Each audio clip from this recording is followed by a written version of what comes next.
Yes, welcome everyone here to the Smash Sports Show right here on Smash FM here on a Monday here in Melbourne. Of course, let's go up to our friends up in Queensland. Of course, we're heading up to Brisbane and, of course, being with the Redland Victoria Sharks women's football team. Of course, we've got a couple of very special guests joining us right now to tell us how they went on the weekend. And as we almost about to hit the halfway stage of the season up there, and, of course, they join us right now. Thanks, Audie, for joining us. Thanks. Thanks, Will. Now, I will get all of you to introduce yourselves and tell us what position all three you play on the field. Hi, I'm Jess and I play in the backs. Hi, I'm Ashley and I either play in the forward line or as the rock. Hi, I'm Georgia and I play in the mids. Tell us a bit about how the weekend went. It was a tough game. Like, the whole team knew that we were going in tough. Like, it was going to be tough for us. We versed this second on the ladder this weekend, and unfortunately we went down by quite a lot this weekend. But the whole team fought out really hard. Like, we kept the game strong and kept the other team fighting for it. What was the positives that you took out of that game? We all worked really hard as a team, and instead of yelling at each other and forcing us to do better and yelling, we all explained to each other what we could do better and strategized as a team and went out there at each quarter and did what we planned. What's the couple players that had an awesome game on the weekend, and you can't include yourselves or each other? Will, just Georgia and I didn't actually play this game, so it was all Ash. Unfortunately, the girls who played were meant to be here, so we didn't play this one. So it's all Ash for this. Go for it, Ash. Kayla, one of our midfields, she did really well this weekend. She fought out in the midfield and held it strong. She also kicked 2 of our goals this weekend. Maya, also one of our midfields, she just basically our midfield. They all did really well together to hold off in the midfield as well as the defense and build the wall around our forward 50, so it didn't come back out. How's the preparations going to be like to this week's game coming up? Well, we've got training tonight, so hopefully our coach Paul will make us work for it, and lots of running. Yeah, lots of running to keep our fitness up. But we're all keeping a positive mindset going into the game. We can't go in thinking that we're going to win or lose, so we got to see how it goes. And yeah, we've got 2 games and a bye left to go. So we got to make sure that every game counts. Yeah. But that's not just to win, but just as a team as well. Mention that you got it was 2 games plus a bye left. Now I have to ask, is your bye in the last round or at least before then? The bye is in the middle, so we have right. Game by game, so plenty of time to recover.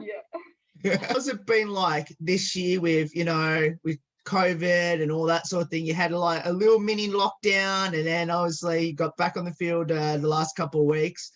How's that been like? Yeah, it's been it's been annoying having the lockdowns pop up every now and then and being told that one week we can't play because we're all in lockdown. But I feel like the break is needed, because some weeks we get pushed so hard and bumped and stuff. That little break is needed so we can refresh ourselves. Oh, absolutely. And thanks to social media, you can still stay in contact via Facebook to keep encouraging people and egging them on. So yeah, we were all still connected. Very careful how you answer my next question. Tell us a bit about your coaches. He goes all right. Georgie, you handle this one. Well, the game that I did play with the senior team, when Paul asked me to play up, he put me in the mid and I rolled my ankle. My mum wasn't happy. But he, very good coach. All of them at Sharks are very significant. Yeah, bring with them both skill and make it still fun as well. So yeah, he's behind us. So No, all the Sharks absolutely very supportive and encouraging for women's football, and it's great to be a part of it. Georgia, I need to ask you this question. I'm assuming you didn't play last week due to the injury that you just mentioned about a couple minutes ago. How's that traveling, and when are we expecting you to come back on the field if you haven't returned back already? Well, I've got a Friday night game this week and I'm planning to play that.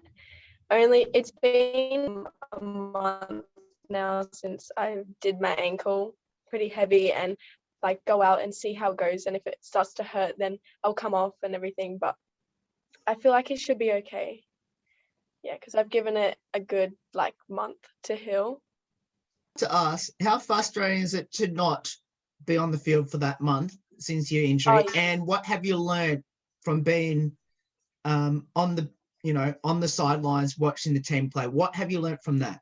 Well, it is very frustrating. I remember I went and watched one of the games, because we had a bye last week, so that was good that the bye that I got to like miss out on that.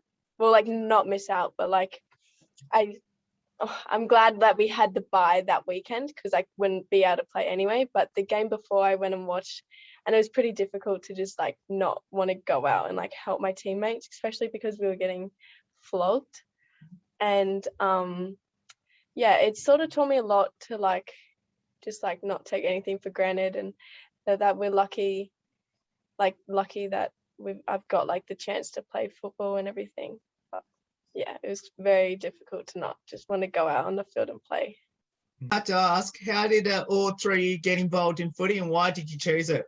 Well, growing up, like watching football, like my childhood, I grew up watching my dad play football and then my brother play football. And then I thought, may as well give it a go. So when like the first year Sharks sort of brought in a girls team, I was a part of the first under-17s group here at Sharks. I was only 14 then, so it was a big step for me. But yeah, I've always loved the game, and it's just been a part of my life for so long. So I enjoy playing it. I enjoy watching it. Just the culture around it, it's just great. I'm a mother of an under 12 boys. I played football many, many years ago, and when the opportunity to support the Redland Sharks to get a female team popped up, I didn't want to sit back and not sort of give it a red hot go. So I decided to put my hand up and join the team, and it's been the best thing that I've done. I'm mixing with very young people all the way up to mid-40s. It's been a great experience, and football's the winner. Well, I actually went from 10 years of dance to getting forced into playing football at school in grade 8. And then they made me trial for the Med-East team and then got into that. And then Trevor, who is a coach at Victoria Point Sharks, spotted me and made me come back to Victoria Point Sharks. And yeah, it's been the best thing ever. And then I dropped 10 years of dance and joined footy, and it's been so good. I think it's been like 3 years now, which is so good. So, Georgia, I need to ask you this question then, considering you've dropped 10 years of dance to play football. What are the similarities between dance and football? Oh, there's like none. Like being like a ballet dancer to, I mean, you use your feet. And I mean, you can't really tackle anyone in ballet. But yeah, so there's really no similarities. But I've always I've grown up with an older brother, so he's always been really rough with me. So I've always had that sort of side to me. So I bring it out on the footy field. We'll get back to siblings in just a moment. Jess, you mentioned that you have a son that also plays a sport, a football. How important is to have, obviously yourself playing football, but obviously your son playing football? Well, look, it's helping to keep me relevant in his life. It's great to sort of be able to go and kick the footy and probably actually be able to kick, or almost be able to kick the football. He comes and joins in our training sessions quite a bit. And he comes and joins in with warm-ups before the game, and it's something that I'm really enjoying spending or sharing with him. Certainly knowing that he's entering into teenage world, so as long as I can sort of have something that I can share with him, and being football, hopefully it's something that we can continue to share as we get older. Now, what does the sport of football mean to all three, and especially being at the Redland Victoria Sharks? Football's just like an escape for me. I spent a lot of time down here at this club. Like half my week is spent here doing like either training football, coaching, or just playing. I spend a lot of time down here, and it makes me relax and forget about all the stresses from work or life and stuff like that. And this club is a second home. I spend half my time here. I'm always down here. Yeah, it's always been a second home for me. Yeah, same with me pretty much. Like it just like I get home from a day of school and I get to come here for training and like with all my friends, and it's just such a good experience. Like just not worrying about anything else and just like kicking the footy and like getting better. It's just such a good feeling. Yeah. I absolutely agree. I've got my husband coaches, my son plays, and I play, and my daughter joins in every weekend as well. It's absolutely a home away from home. The club's really supportive, and I've found it's given an opportunity to perhaps meet people that I wouldn't normally have a chance to cross paths with in my sort of out of football life. And I'm really grateful for those friendships, especially in our team, which again has brought together such a diverse mix of people, and we've all clicked really well, which I think has been the secret to our success, or what we do need to be our success for our first year. Absolutely. Someone just mentioned before about coaching just a moment ago. I guess I have to ask, what have you learnt from being a coach that you take into your playing side of things? And you might as well tell us who you're coaching. So I help out with two of my other friends. We coach a group of under 11 girls. So none of them have ever played before. They've all kind of just watched their older siblings play, or have also all been around the club for a long time. And something that I take away from coaching them is that they're all still learning, and all the other girls who I play with are all still learning. And sometimes I do think that just because I've played for a long time, everyone else knows how to play properly. So I guess I take into my games to not like push people too much into playing like me or like some of the girls that I've played with for a long time, and knowing that everyone else is still learning and it's going to take time. So have you convinced any under 11s to come down and watch you play? And what do they think about your football?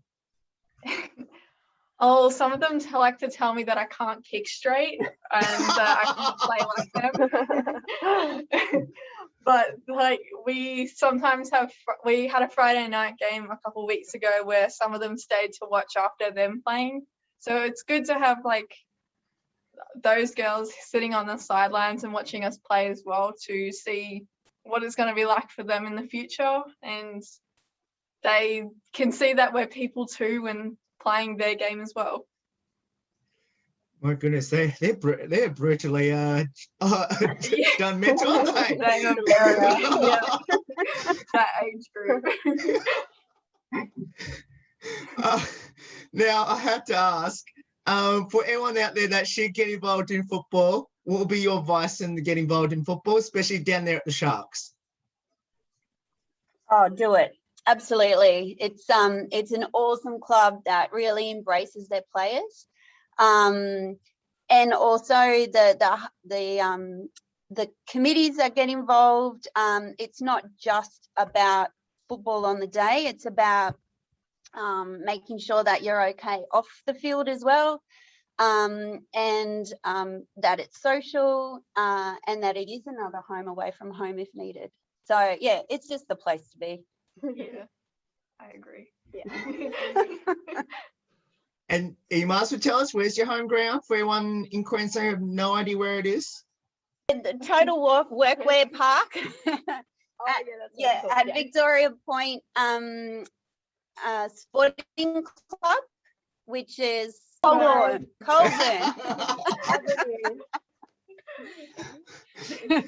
Just look for the giant shark. The Total Workwear Park. Question I always ask my guests when I have on the show, especially football related, which is, all three you mentioned right at the start, what position all three you play on the field? If you had a preferred position where you like to convince your coach Paul to put you, now be very careful you answer this question, where would that be? And here's your chance right now. Well, I like playing in the ruck. As much as I complain about it every week, I like that position because I get a chance at always going at the ball. It's always fun, like pushing people around in the midfield. And I feel like it's less stressful being in the back line or the forward line because you're not dependent on to kick goals or stop goals. So yeah, I like playing in the ruck. If he puts me in the ruck, I will complain, but also will like it. Well, look, on that, I think I'd like to play in the ruck too. Yeah, otherwise I'm quite happy to just get on the field. So I'm grateful for it all. Well, I like playing where I play in the mid just because I like running everywhere and just like I always love to be on the ball. So if the ball's in the back line, I'll go in the back line. If the ball's in the mid, I'll go in the mid. If the ball's in the forward, I'll go in the forward. So just want to be everywhere. We'll finish up with a couple of light-hearted questions, which is, who had the most embarrassing moment on the field in this first season and what was it? Paula came off with a blood nose because she smothered the ball and it hit her face on Saturday. So she came off with a blood nose then. I don't know. There hasn't been really many embarrassing It's moments. more off the field. Yeah. On the field, we're solid. Yeah. I know multiple times I've been running backwards and have fell like onto my head when I've been running backwards, and like all of my teammates just look at me because I'm just like so clumsy, and we'll do that multiple times throughout the game. Actually, wasn't there a case when Nat Doherty took a mark? Yeah. She felt that one of our friends, Nat, took or caught a handball and thought it was a mark. And so that was, so tried to step backwards and of course go for the kick and got picked up for that one. Who's the comedian, the best singer, the best dancer on the team? Oh, we've got a few. I feel like Montana's pretty, she's an all-rounder. She can fit it all. Yeah, she's pretty funny. She always cracking jokes and singing and dancing whenever she can. Nat, Nat is definitely in that mix as well. Yeah. Best dancer would have to go to our coach Paul. Yeah. Yeah. Who else? I think, as I said, on the field, pretty solid. Off the field, I think there's many contenders into Kayla is another contender. Yeah. Rhiannon. Oh, yes. Definitely our comedian. Yes, Rhiannon, definitely. She's always making someone laugh. Now, we'll finish up with this last three, which is, do either of you have a nickname? My nickname on field is Tolly, which is just my last name. But from like juniors and up until seniors now, I've always played with 3 or 4 other Ashleys on the field. So it gets quite confusing when your coach or your teammate just calls out Ashley and all 4 of us turn to look. So most of my teammates and my coach just call me by Tolly, and it's just stuck. I get called Tolly at home by my parents, and yeah. Well, I know my mum calls me Gigi, and now Paul calls me Gigi, and now a lot of other people do. So I don't really like it, but that's what happened. That's what mum keeps calling me. So. And I'm one of multiple Jesses as well. So we've tried to sort of adopt nicknames, which hasn't quite stuck yet. So, but yeah, I could be Z or Zoddy as well as the long line of Zoddies, the football club. Now, I have to ask, is there a fine system at your football club? And if so, have either of you copped a fine? And is this interview a fine?